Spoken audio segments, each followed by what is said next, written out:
American football in Finland.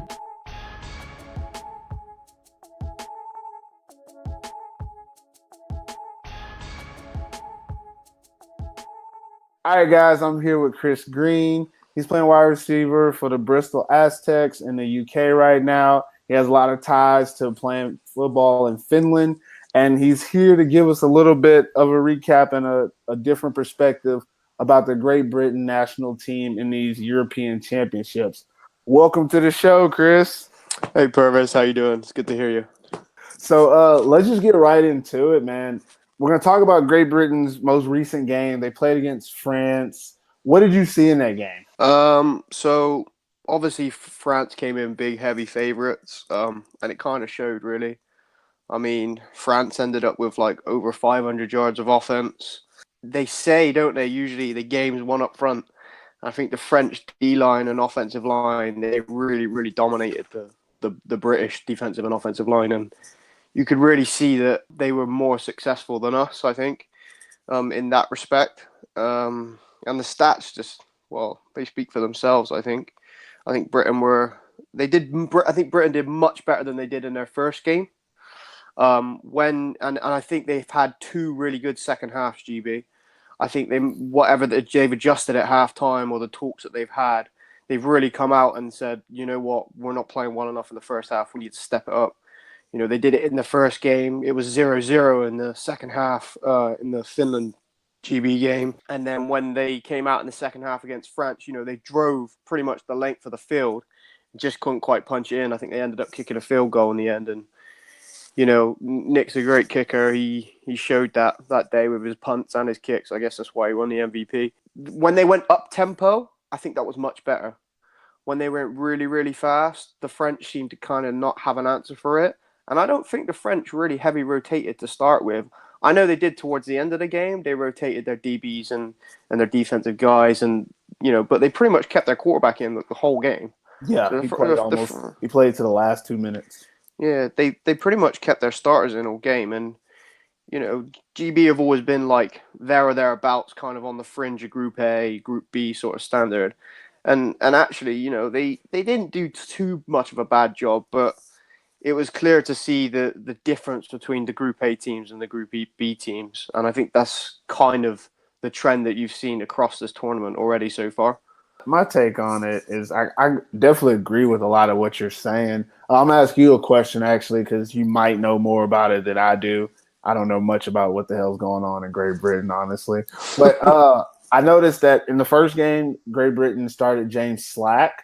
And then in the second game, Patrick Daly got to start. Do you have any reason or why you think that they went that route for the second game?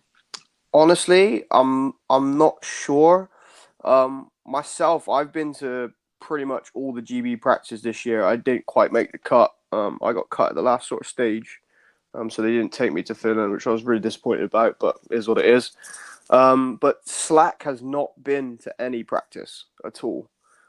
So I was a bit confused as to why they started him. And that's not to say that he's a bad quarterback. He's a really good quarterback. Like, he showed it last year in the GFL 2 for the Nuremberg Rams. I think he threw like 8 touchdowns in one game or something stupid like that. And he's been backing up at the Schwäbisch Hall Unicorns, who are arguably one of the best teams in Europe, if not the best at the moment. Defending German champions. But he hasn't had any chemistry with the team. He's not been to any practice, so I was kind of a bit confused as to why they went with him as a starter. I maybe would have gone with Brad, the other guy, or Pat, one of those two guys, because they've been to the practices and they've had time with the receivers, whereas Slack's not had any time with the receivers. So I was a little bit confused as well. But obviously the coaches, they must have saw something for them to make that decision. What I've noticed in the difference in this game when they played against France compared to the first one is when they went with Patrick Daly instead of James Slack, like you said, they were a little bit more up-tempo. The passing game was complemented by the Russian attack with Patrick Daly. Like, they use him for read options as well as speed options. I think he was the leading rusher in this game, matter of fact, by stats. I'm not even sure about that. He was. I think he had like 50 yards rushing or something like that. Yeah, but he brings that like extra that running aspect that they really needed in this game. Yep. That in the second half they found it. In the first half, they only had 88 total yards, and it was like 50 passing, 30 rushing, something like that. But in the second half, they got over 200 yards total or something like that. But they focused more on the run game, and he was part of it. And I think for the Great Britain team, like you said, them figuring it out in the second half of two games is kind of the downside of these national team games and the quick turnaround. You got to think about it. They don't have much film on these teams. So when they're playing them, they're figuring it out as they go. And like you said, they're a bubble team. Maybe they're not to the level, but it's a lot harder to catch up to the level of a team when you don't really know what's going to happen until the first two quarters have passed. And then you get a 20-minute break to brainstorm. I feel like for the Great Britain team, what they needed to do in this game against France was similar to like what Denmark had to do against Austria in their first game. Is they needed to have more bells and whistles. They needed to go about it a different way than just figuring it out. This France team was loaded. They had 3 good drives in this game, Great Britain did, and each time they settled for field goals. And I know if you're playing in a regular season game or if you're playing against a team that's equally matched, okay, take your points. But this is all or nothing. Like this tournament is pretty much all or nothing. You got to shoot your shot. I feel like for them, knowing that they were in their second game, meaning elimination game from being in the top 3, you got to take your chances when you can. They just didn't take any. But like there was a lot there that they left untapped. Obviously, maybe they were outmatched by the French team, but I think the coaching staff for Great Britain definitely could have came with a little bit more pizzazz. And there's no disrespect. I honestly don't know much about the coaching staff for Great Britain. Everyone kind of had them ranked as one of the lower teams in the tournament. And in this game against France, that was their chance to say, hey, even though we might not be technically as good, we're going to give them a shot. We're going to let them know we're here. And all I saw players giving full effort, but they never really had a chance to do what they could do well in this game. Yeah, I agree with you on some respects. I mean, like you say, they were already technically not able to make the gold medal match. Mm-hmm. So, you know, when you get down to the red zone, I think they were on like the 5-yard line a couple of times, and why not go for it? Roll the dice, you know. But there's no qualms. I mean, I completely understand why the coaching staff would have gone for the field goal to try and get the points.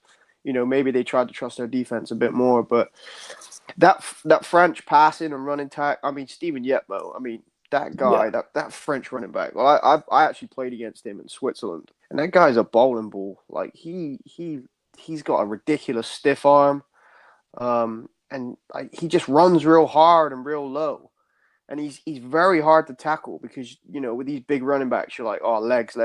It's hard to get his legs because he's so low to the ground. True. He's a short bowling ball type guy. And he's fast too. You can't wait. He is real fast. You. Yeah, he is real fast. And going back to like the Pat Daly quarterback thing, I think he's got a lot of energy, Pat, which is what I really like about him. And he's got this something about him that he can get the offense moving real quick. Yeah. And he gets up and get quick. And actually, in my opinion, I think Pat's probably one of the best running backs in the UK as a running back, but he's playing quarterback. So like with the running, I mean, he's a fast dude, an athletic guy, and you know he proved it. You know, he won a national championship last year with the Tamworth Phoenix in the UK. So he's a proven guy. He's a winner. He played at Nottingham University. They won the Division 1 title this year against the team that I coached, the U Bullets, in the final. He's a proven winner, and he's that guy that just gets the tempo going. And you could really see that when they came out in the second half. And it was good to see, you know, them advancing down the field and quick hitting, but there wasn't really anything deep, you know, but there wasn't any real deep shots down the field, whether that be to good DB play or whether that be to, you know, bad offensive calling, I don't know, but there wasn't a lot of shots down the field. Like you say, they weren't really taking their chances. They weren't rolling the dice a bit. And the French team, they really didn't care. I mean, they ran the ball, they passed the ball, they could do anything really. They completed 70% of their passes, man. It was real good, and a lot of it was because of how much time the quarterback had. He was sitting back there having a cup of tea, like relaxing. And these are even on play action passes sometimes. Exactly, yeah. And if you look at most of his completions, they were like deep crossers. And they Yeah. take a long time to develop. Like, and he was just sitting back there waiting, scanning the field, and just delivering. And the tight end, I'm not sure what his name is, the guy that plays in Vasa. He had a really good game. Like, Yeah. just Jerome Valvin. Jerome yeah, Valvin. get him free, and get that guy into space. He's hard to tackle as well, and he showed that. I don't think the British DBs did a bad job. I think they were in good positions most of the time. I think the French receivers just kind of outplayed them a little bit Yeah. when they were Definitely. competing for the ball. There was on the one touchdown to number 80. I'm not sure what his name is. I think. Hold on. I think it's Nelson Timmy. Yeah, Timmy. The Yeah. S is silent. I think. Okay, Timmy. Okay, yeah. Nelson I didn't Timmy. want to. I didn't want to try and pronounce his name. It's always tough. Yeah, Ash, the DB, he was in a great position on that touchdown. Mm-hmm. It's just the receiver went up and got the ball. Yeah. Like he did a better job, and it's a shame because France were a little bit lucky on the tip pass that went for a touchdown as well. Yeah, they were. But But Kojo got to catch that, man. Yeah, Kojo, man. Yeah. But Kojo wasn't even covering that guy. If you look, he's covering the other crosser. He just put his hands up. So even though it was lucky, I think if the QB would have waited like half a second longer, it still would have been a touchdown because he had his guy beat. Yeah, he was already open beat. over top. Yeah, he was already beat. So you can say it was lucky. You can say it was unlucky. I don't know, but luck is just when opportunity meets preparation. You make your own luck, don't you? You make your own luck. Luck only happens if you're ready for it to happen, and they were ready.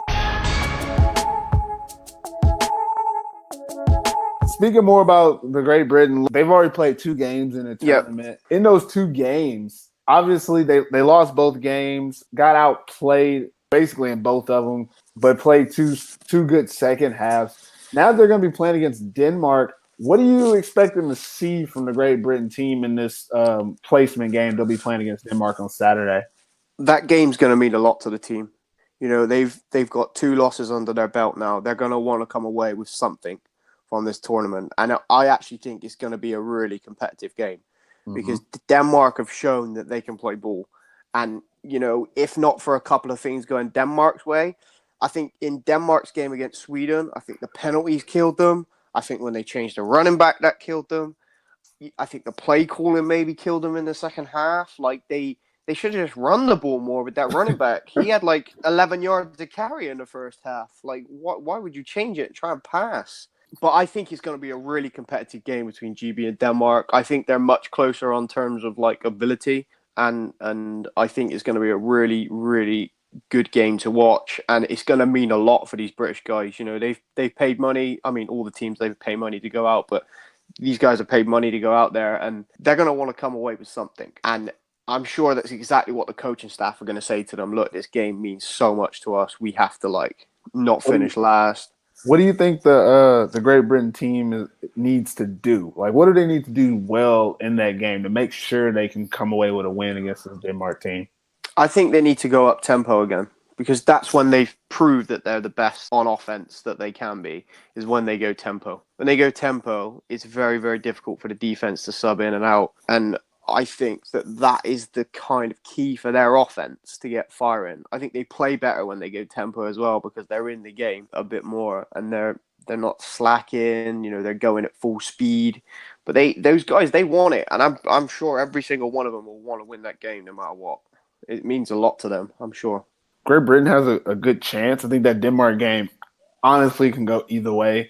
Yeah, I agree. Me personally, I like to see Great Britain come out and, go balls to the wall because I'm 100% sure Denmark is going to do something crazy.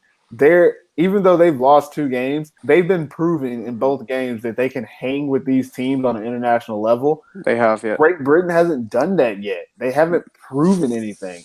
Yeah, they held the Finnish team to 0 points in the second half, but that had a lot to do with the fact that the Finnish team kind of laid down. Some teams rotated as well, didn't they? Some teams don't know how to win.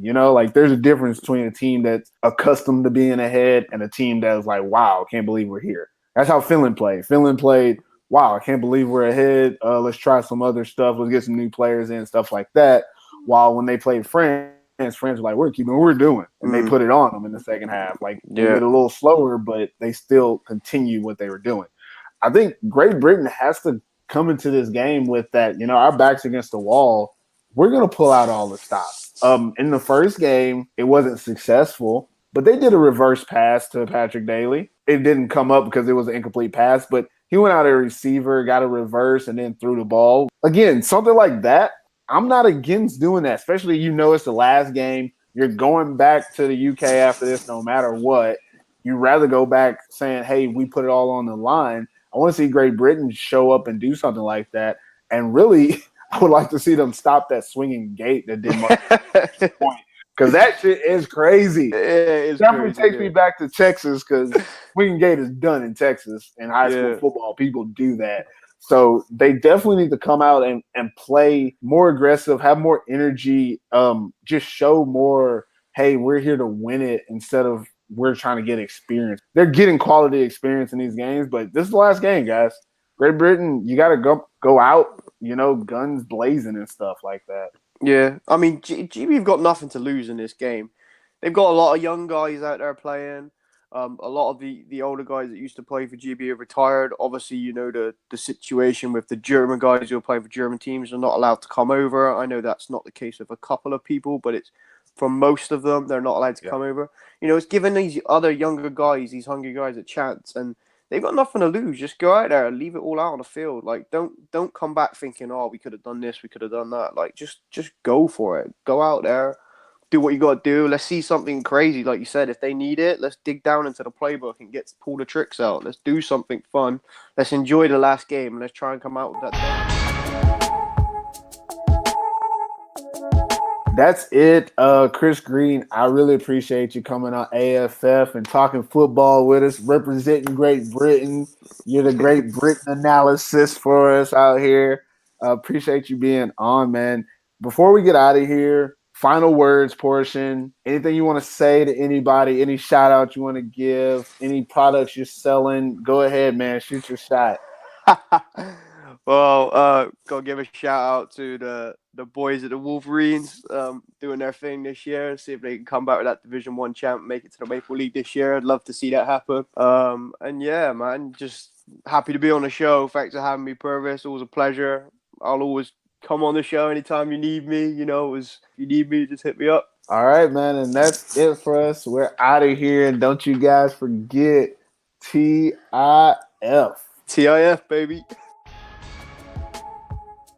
American Football in Finland is now on iTunes. Please rate the show and subscribe today. If you really like the podcast, follow AFF on the Podbean app. Search American Football in Finland and hit that follow button. And for all you loyal AFF listeners, we are now accepting Podbean patrons. Click Become a Patron on the AFF page and pledge your loyalty. Thanks for listening. American Football in Finland.